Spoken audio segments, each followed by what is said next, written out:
take a listen in as we get started. Everybody ready? Okay. Not yet. Can you give us about 30 seconds? Absolutely. Okay, just kidding. They are going to start in just about 30 seconds. So let me go ahead and bring you up to date on what's going on here right now. As you mentioned just a moment ago, there is still a very heavy police presence here at Sarah J. Elementary School. I was able to speak with a teacher who was inside the school at the time. She heard about 6 shots or so. And then they would see a woman come out to the building and start banging on the window. She was holding her arm. I also spoke with another witness who was here playing basketball. He tells me that he saw the shooter in the parking lot point at a minivan and shoot at the occupants of that minivan. He told me it was a terrifying situation and he was frozen as this all happened. Now again, we are awaiting more details now and we should be getting them here just in a few seconds. But as you mentioned, there are 2 scenes to this situation and they are both closed off at this time. So there's a heavy police presence both here at Sarah J. Everybody ready? Elementary School. Here we go. We're going to get started right now. This is Sgt. Brent Waddell with the County Sheriff's Office. I'm Sergeant Brent Waddell, Clark County Sheriff's Office. Today, deputies responded here to Sarah J. Anderson it was about 3:20 on the report of shots being fired. The deputies got here. Let me start over. On the report of shots being fired. When the deputies got here, there was 2 victims. Both of them were transported to the hospital. They also received suspect information in the suspect's vehicle. The vehicle was located and a short pursuit ensued.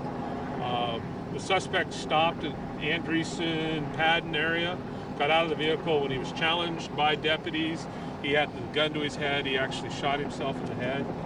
He was also transported to the hospital. The victim's conditions right now are unknown. There was 2 children in the vehicle here that were taken inside. The school was empty. The school had let out for the day, so there's very few people around. This seems to be an ongoing domestic violence situation. There was a restraining order between the suspect and the victim. And Do you have approximate ages for the victims? I do not. Okay. Adults? Adults, yes. Both adults? Both adults. Okay. All 3 victims are adults. Or suspect and 2 victims. Unknown. Do you know how the suspect acquired the firearm? I do not. So Clark County Major Crimes is investigating, and that is stuff that will all come out of the investigation. We're still pretty early in the investigation right now. As far as the people who you got information from when you got here, who were they? Were they witnesses? Were they in the parking lot? Most of them were either in the school or in the parking lot, witnesses here. Also, one of the victims in the vehicle was able to give information. The 2 children, Yes. were they children of the... I don't know, I believe they are, but I don't know the specific relationship, whether they're blood relatives or... Was this a man and wife situation, boyfriend, girlfriend? It's a domestic situation. Do you know how long the domestic situation, like when was the restraining order put out? I don't know. Again, it's early in the investigation. When you say he was challenging your deputies, can you kind of describe Well, that? deputies challenged him, stop, that sort of stuff, and that's when he put the gun to his head. That's my understanding at this time. Is there ever a threat with the suspect towards your officers at all? Not that I know, not that it's been relayed to me at this time. Sergeant Waddell, are you confirming it was a mother and a grandmother involved? I don't know their specific relationship, but they both were in the same vehicle. And forgive me if you already addressed this, but the medical conditions of the victims right now? Unknown. Okay. We heard that the suspected shooter just got out of jail a couple of days ago. Is that true? That could be, yes.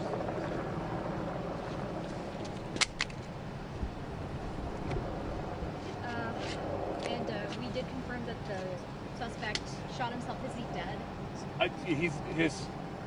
It's unknown specifically on his status right now. I know he was transported to the hospital. And both of the 2 who were shot here were transported as well? Yes. And children are? Children are headed towards CPS. They are actually here at the school being cared for by deputies and people here at the school that know them. How many? I believe there's 3 total. 1 was in the school and 2 were in the vehicle. Just trying to piece this all together. So were they all in the same car at the same time that this happened? You were saying there's 2 kids in a car, and then these 2 victims as well. I'm just trying to make sure I understand. So there was 4 people in the car. children. Two victims and 2 children, which technically are victims also. Right.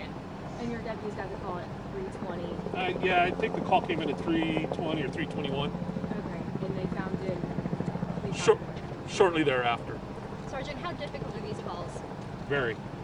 Takes a toll on, not only the families that are involved, but also the school, the people who found them, people who witnessed, and the deputies involved.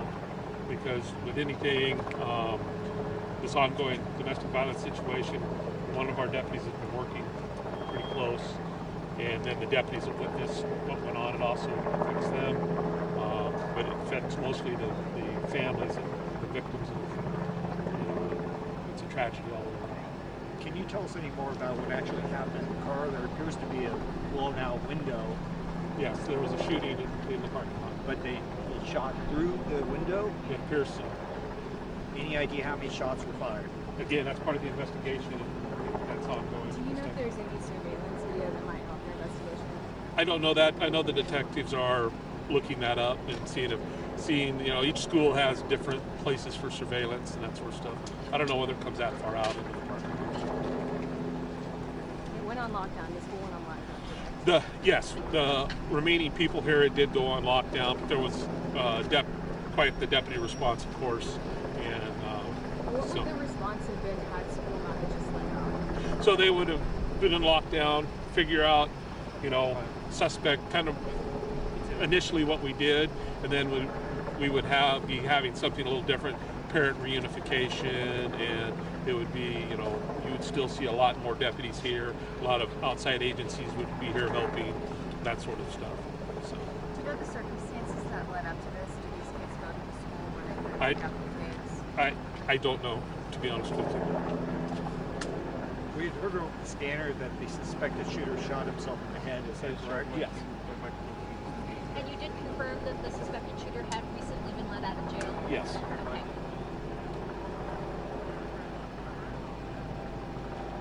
Was he in jail on? Not now. Was he in jail on domestic violence situation, or was it unrelated? I believe it was a domestic violence situation, but I can't confirm that because I couldn't get the computer to off. Can you remember the last time a restraining order in this situation was related to something like this? I can't remember.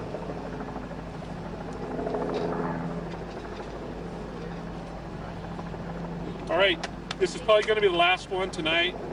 I'll try to get something, or somebody will try to get something out tomorrow early morning, 10-ish.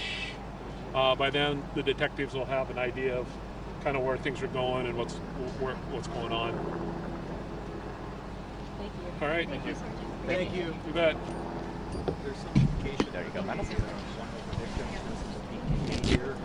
I have. We're still early, trying to figure things out. Sergeant, do you plan to send a press release with the information you just shared with us? 3 kids